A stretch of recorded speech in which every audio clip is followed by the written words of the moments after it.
advancing and things are looking well somehow for Inter Miami to sign Rodrigo De Paul. Something's got to give. I mean, right? Don't understand. It's wild to me. But what do y'all think?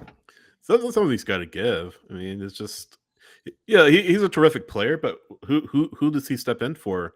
I hear rumblings like Busquets will retire or something like that. I don't know. I don't know. Is there going to be like the DP or is Suarez the DP? Suarez definitely. It's the DP. Alba, Busquets, and Messi. Alba, Busquets, Messi. Okay. Suarez is not a DP. Busquets has got to retire. That's the only thing I can think of. Conversation around Miami is Busquets has lost a step. You know, I mean, he has. Atlanta he's old. ran all over Sergio Busquets every time he's played, and that's just being honest. I'm not trying to be like a homer, but like, look, Atlanta sucks right now. 36 years old. Yeah. Does he take a ambassadorial role somewhere, or does he join the whatever Lionel Messi tells him to do? Does he become a minority owner or something like that? An advisor to the owner or the front office? It wouldn't surprise me. Gently push him out the door saying, it's not you. Or it's not us, it's you. Or it's not you, it's us. No, you put all the blame on him. Nah, it's you. Oh, you mother. Right. No, Atlanta can hire him as a midfield coach. I'd take that. Yeah. But the money. No, you have to, we joke around about it, but you have to find some way to get him into the roster because he'll command a DP slot easily. The potential fee that Tom and Ben are talking about is $50 and $20 million, which, do the math, that would approach an MLS record. Euros. That's Euro. Sorry, Euro. $1 million at this point. Yeah, it's about on par. I'm about on par with the dollar, but that would be near an MLS record. So automatically, just like that, he comes in with the expectations of, you're coming in for 8 figures. You're going to need to perform right away, and it's a different league. It's a different environment. He's going to need to hit the ground running for Miami. But Henry Tyler, I just don't know where you fit him.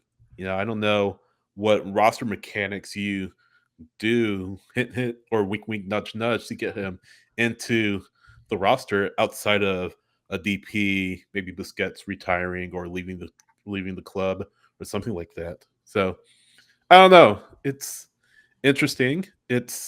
He's a big player. He's a big name. I just feel like, again, we see another one of Messi's buddies joining Inter Miami. Yeah, Henry. It'd be interesting to see how that turns out. Yeah.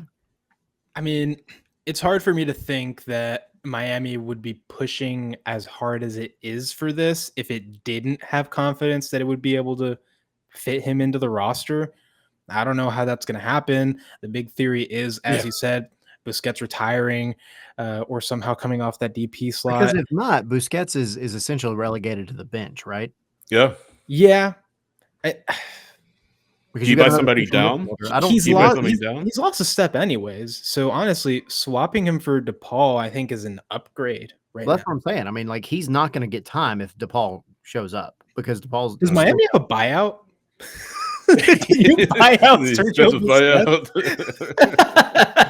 Yeah. I mean, they have a contract termination they could use. Yeah. Well, there you go. It could be that. It could be that they kind of decide, like, sit him down and be like, buyout, but yeah.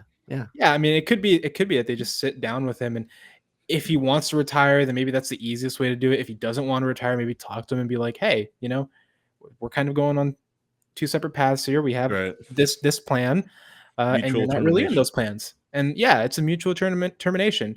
No harm, no foul. Just like with Giroud and LAFC. I mean, no harm, no foul. It's just what's best for the player and the club. So that could be another avenue. Either way, it seems like it's going to happen. And Rodrigo De Paul, again, codename Messi's bodyguard.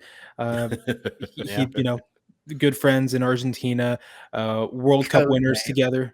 Yeah. What was that? You said code name. I like that. And just looking at how he plays, I think instantly elevates Inter Miami. He's a guy that's not afraid to face pressure. He could really easily just break through midfields and just destroy lines of pressure and just barrel forward with the ball and get it to Messi, get it to Suarez in these advanced positions. So instantly for me, this makes Miami, if they weren't already an MLS Cup favorite, this certainly makes them a favorite. I have a hot take. I don't know that it's that hot of a take. Yeah. Somebody will disagree with me though on the internet. I'm sure. Which is okay. Besides Lionel Messi, this is the by far biggest signing Miami has made. Well, Suarez, Alba. Nope.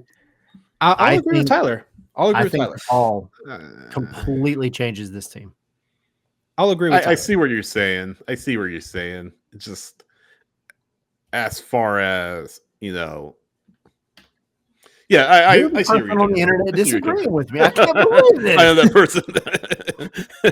I mean, here's the thing, right? We're talking about a guy who is 31 years old. He hasn't exactly, like, he's not in his prime, but he's like just barely out of it. Technically. Right. Yeah. He still has athleticism.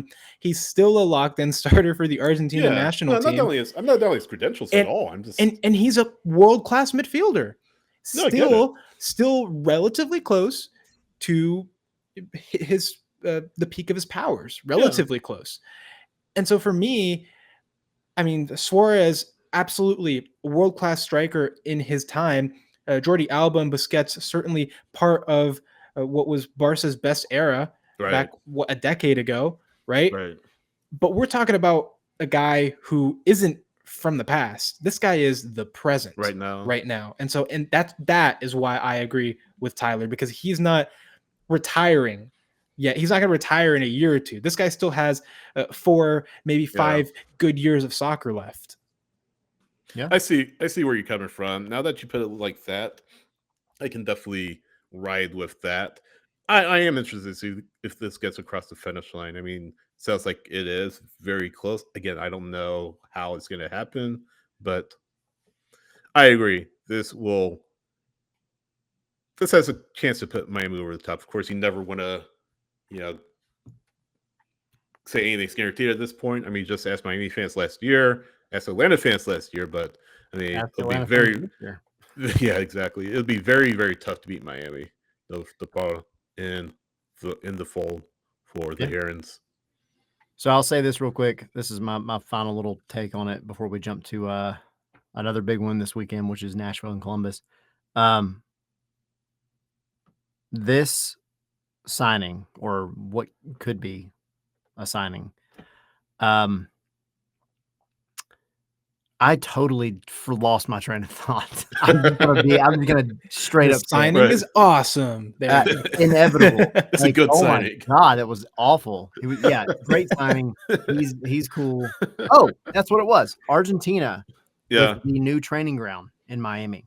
Yeah. And Sergio Busquets. It kind of going back to what you were saying, Henry. This might be one of those moments where you look at him and say, all right, whether it's a buyout or a mutual terminate, whatever it is, I'm sure Sergio Busquets holds massive value for the Argentine national team. Yeah. And in some way, as a coach, whatever that may be, I think he's already in Miami. He's already established, his buddies down there. Like they live near each other, whatever. Now you have this this national team training center that's going to be there.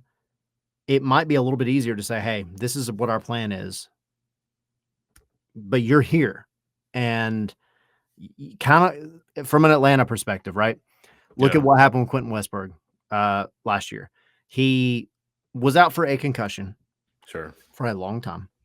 And that concussion took a long time to heal. But during the time that he was out and not playing, this man was in the books getting his coaching licenses and everything. I think you're going to see a similar situation where Busquets might retire, quote unquote, retire for a year or so, and then pop back up with the Argentine national team, still in Miami.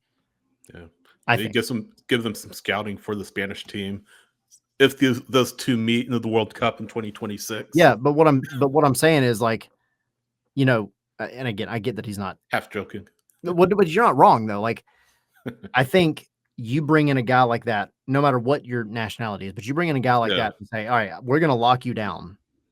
Yeah. You're going to be this particular coach. And, there's that relationship there already. I wouldn't be surprised to see that.